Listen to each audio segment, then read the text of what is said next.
Hello everyone. Biology label diagram की series में हमने अभी तक 4 डायग्राम्स कर लिए हैं। मैंने आपको डायग्राम को बनाना सिखा दिया है और आपने उसको बनाना सीख लिया होगा, आई होप सो। जिन्होंने नहीं देखा है पिछले वीडियोस, वो मेरे चैनल के पिछले वीडियोस में जाके उनको देख सकते हैं। हमने टोटल डाइजेस्टिव, रेस्पिरेटरी, फ्लावर और टीथ का स्ट्रक्चर कर लिया है। In order to do not miss any label diagram, मैं फिर से सारे डायग्राम को रिवाइज भी कराऊंगी, कोई डायग्राम छूटने ना पाए। इस सीरीज में मैं नेक्स्ट डायग्राम जो हम शुरू कर रहे हैं वो है रिप्रोडक्शन का। रिप्रोडक्शन टॉपिक ग्रेड 10th के आईसीएसई बोर्ड में भी है, सीबीएसई में भी है, यूपी और अदर स्टेट बोर्ड्स में भी ये सारे चैप्टर्स हैं। So don't miss the videos, please go and learn how to make diagrams. तो ये जो डायग्राम है वो बनने वाला है बाइनरी फिजन इन अमीबा। तो सबसे पहले सबका फेवरेट डायग्राम होता है अमीबा, क्योंकि अमीबा एक ऐसा ऑर्गेनिज्म है जिसका कोई शेप ही नहीं होता है। तो जिन बच्चों को डायग्राम नहीं आता है बनाने, वो किसी भी तरह का आड़ा तिरछा टेढ़ा मेढ़ा कोई भी शेप दे देंगे और लिख देंगे दैट इट इज अमीबा, तो वो एग्जाम में सही हो जाएगा। सो ये है अमीबा जो कि यूनिसेलुलर है, एक सेल का बना हुआ है। इसका एक ही सेल काफी है अपने सारे मेटाबॉलिक प्रोसेसेस को कंप्लीट करने के लिए। इसके पास एक होगा मास्टर जो कि होगा nucleus. Without nucleus there is no any cell. So nucleus is the master of the cell. Nucleus को हमेशा कहाँ बनाना है? सेंटर में बनाना। इफ दिस इज अमीबा तो न्यूक्लियस होगा यहाँ सेंटर में। इसका कोई शेप नहीं होता है, ये इरेगुलर शेप का होता है, जस्ट लाइक दिस। ओके, सो ये हो गया न्यूक्लियस। अब इसका हमें करना है डिवीजन। रिप्रोडक्शन चैप्टर है, मतलब होगा डिवीजन, और अमीबा में डिवीजन होता है बाइनरी फिजन।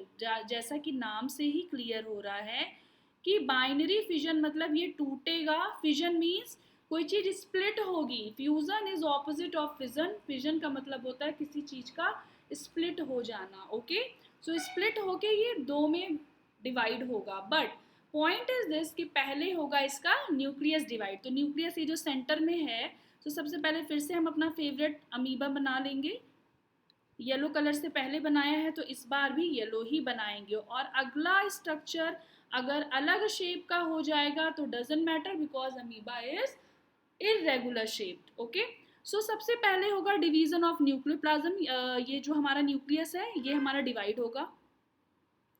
अब ये न्यूक्लियस जब डिवाइड होगा तो न्यूक्लियस डिवाइड होने के लिए ऐसे करके ऐसे हो जाएगा थोड़ा सा, ठीक है। अब तीसरी बार में मैं बताऊंगी आपको कि ये पूरा डिवाइड हो जाएगा। Let us go to the third structure. अब थर्ड में भी ये अमीबा क्या करेगा? पूरे न्यूक्लियस को डिवाइड कर देगा। अब जैसे ये अमीबा है और इसका न्यूक्लियस जो है वो डिवीजन कर ही रहा था, क्योंकि उसको क्या कहते हैं? Division of nucleus. यहाँ देखो ये चाह रहा था डिवाइड करना, ये ऐसे था न्यूक्लियस। इसको अगर सपोज ये एक न्यूक्लियस है तो ये ऐसे ऐसे ऐसे ऐसे ऐसे ऐसे करके ऐसे दो में डिवाइड हो गया, ठीक है। इसको हम कहते हैं karyokinesis. How many nuclei are there? 2 nuclei are there and this division is known as karyokinesis, division of nucleus. अब कैरियोकाइनेसिस हो गया, न्यूक्लियस डिवाइड हो गया, बट अभी ये स्टेप कंप्लीट नहीं हुआ है। इसको कंप्लीट करने के लिए और आगे बढ़ना है और आगे बढ़ना है, और किसको डिवाइड कर देना है? ये साइटोप्लाज्म को डिवाइड करने की कोशिश अब की जाएगी, that is known as cytokinesis. Yellow colour का अमीबा है, दोबारा उसी कलर का बनाऊंगी मैं। ये देखो ये ऐसे, फिर ऐसे, और इसको और नीचे ले जाते हैं, यहाँ पे ऐसे करके ये ऐसे और ये ऐसे हो जाएगा। तो ये आप देख रहे हैं कि ये साइटोप्लाज्म अगर है तो ये धीरे धीरे धीरे धीरे धीरे अंदर की तरफ सिकुड़ रहा है ताकि ये दो हिस्से में डिवाइड हो सके, और एक अपना न्यूक्लियस लेके जाएगा और एक साइटोप्लाज्म अपना न्यूक्लियस लेके जाएगा। तो हर साइटोप्लाज्म को एक एक बराबर न्यूक्लियस मिलेगा, जिसके वजह से वो 2 सेल बना, नॉट लाइक दिस, 2 सेल बना सकते हैं, ठीक है। तो एक न्यूक्लियस तो यहाँ चला गया और एक यहाँ चला गया। अभी ये पूरी तरीके से साइटोप्लाज्म डिवाइड नहीं हुआ है, अभी डिवीजन करना बाकी है। सो बाकी क्यों रखना, इसको करके ख़त्म कर देते हैं। यहाँ से देखो नेक्स्ट स्टेप आया, एरो को सीधा बना दो, टेढ़ा हो गया है। अब यहाँ पे क्या होगा? ये देखो कोशिश तो थी ही पूरी, अब ये और पतला होते चला जाएगा। पतला होते होते ये it will become so much fine like this. और न्यूक्लियस तो है ही सबके पास अपना अपना।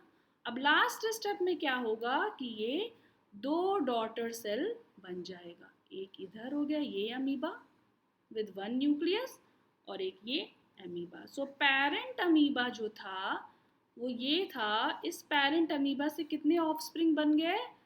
2 offsprings. It means such type of division in which one parent cell get divided into 2 is known as binary fission.